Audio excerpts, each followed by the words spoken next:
It was the first American frontier. It is a landscape, a culture, a frame of mind.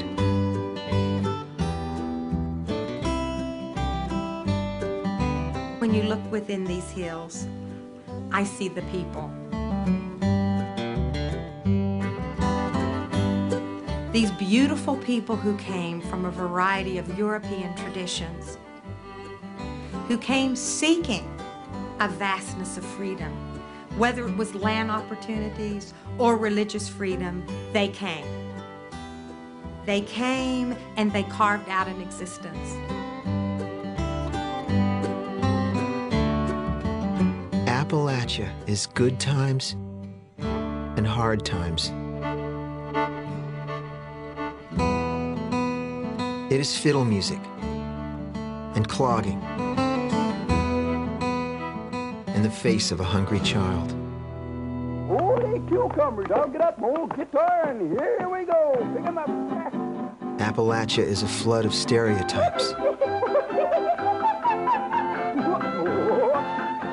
From the ignorant hillbilly to the heroic mountaineer. We've been looked down upon, laughed at, scorned, made fun of, called hillbillies. And the people have here a steadfast faith. They're used to hard times. Living kind of an isolated existence has a lot to do with the fact that Appalachian mountain people are so unique in their love of their fellow man and the way they treat their fellow man. They take care of each other.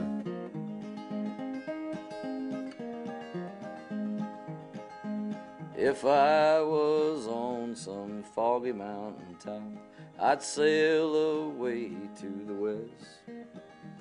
I'd sail all around this whole wide world to the girl I love the best. Appalachia is story and song. It is music that beats like the heart of America. If you want to go back to where the dignity and where the absolute blue blaze of the blueprint of country music is, it's in the inside of that old style of music.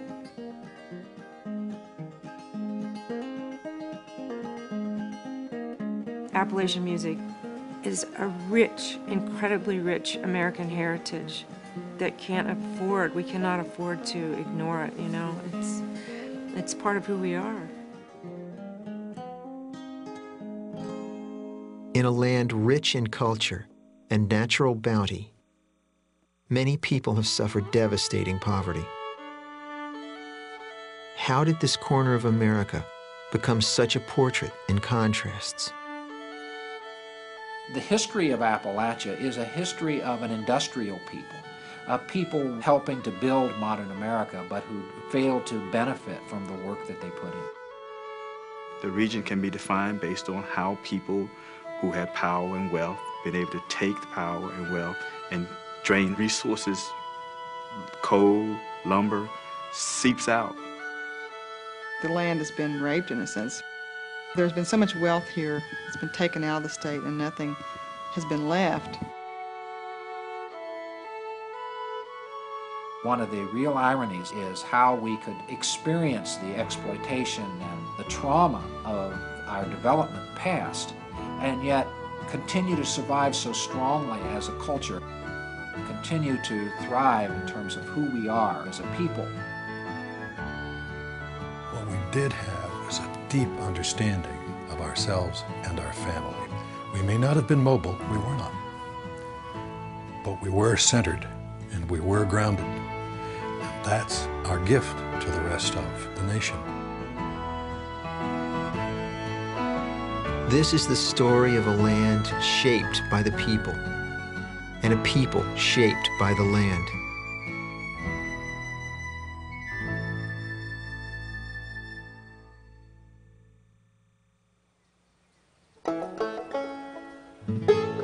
The Appalachian mountain range is nearly 400 million years old. This place is ragged and torn and rumpled. This landscape is one of the most ancient in the world.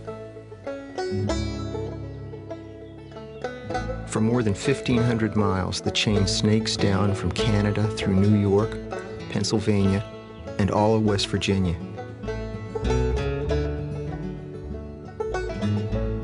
Large parts of Kentucky, Tennessee, Virginia, Maryland, and the Carolinas are dominated by the rugged Alleghenies and Cumberlands, the soaring Blue Ridge, and the Great Smoky Mountains to the south.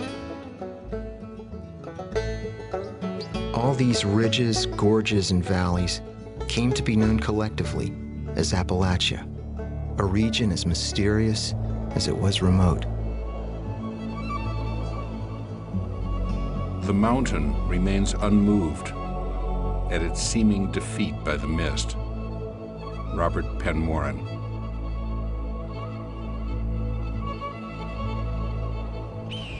Early in the 17th century, a small number of Europeans began to explore and settle this great wilderness. But they were not the first to call Appalachia their home. Appalachians today include many different kinds of people, but we need to remember that the first people in the Appalachian Highlands were the ancestors of today's American Indians. So the original Appalachians are in fact Native Americans. Before the Europeans arrived, Appalachia was home to many Indian tribes. There were Shawnee, Choctaw, and Creek, but the dominant tribe was the Cherokee.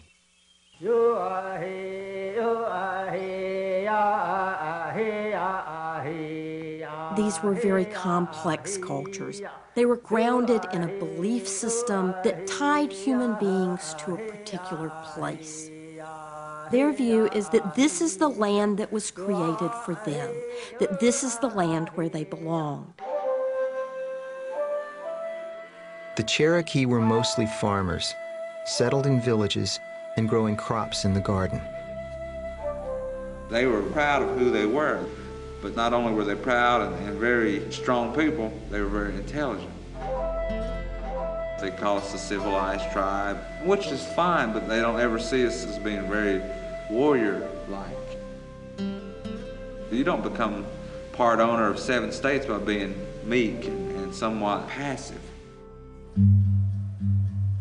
One surprise for the newcomers was the authority that women had in the matrilineal Cherokee society. Women generally had control of the corn crop. That is, women had economic control of the staple of Cherokee life. Men lived in the households of their wives, and a man's heirs were his sister's children, not his own children. If a man from one clan married a woman in another clan, then he joined her clan and their children became members of her clan. Older Cherokee women were quite often a part of the council, so women had a great deal of autonomy, and they lost that as they became acculturated into the European society. Kinship was all important to the native people. If a member of one tribe was killed by a member of another, this was a cause for war. But it was not war in the way that Europeans understood it or in the way that we understand it today. Southern Indians did not fight to conquer, to expand their kingdoms, or to inflict their own religion or ideology on other people. They went to war to avenge the death of kin. The Cherokee saw people as either relatives or enemies, but tradition allowed them to bring outsiders into the tribe. Captives taken in battle would be adopted into a Cherokee clan. The same was done with black slaves who escaped into Cherokee country. Some former slaves who escaped were treated as brethren, and they were able to become part of the tribe and dissipate over times of generation. Many European traders managed to join the local tribe in another way, by marrying Cherokee women. Even if you had been born a Creek, or you had been born an Englishman, or you had been born an African-American slave, once you were adopted into a Cherokee clan, you were a member of that clan and a Cherokee, and your children were going to be Cherokee. That is, race as Europeans came to understand it had very little meaning in 18th century Cherokee society. For decades, Indians and traders lived in relative harmony on the Appalachian frontier, buying and selling goods and sharing the bounty of the land. But for many back in Europe, life was growing more and more oppressive. Open territory in the New World was very inviting to people seeking freedom, independence, and a piece of land to call their own.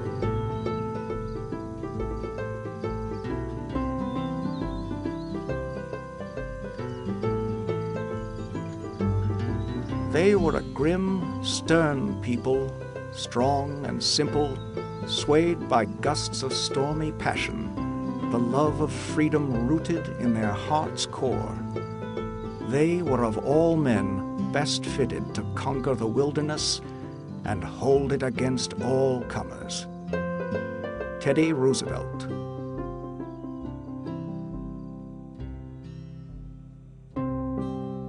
It was in the 1730s that the ancestors of today's Appalachians began streaming into the mountains. To escape hard times, they came from Germany, England, and Wales.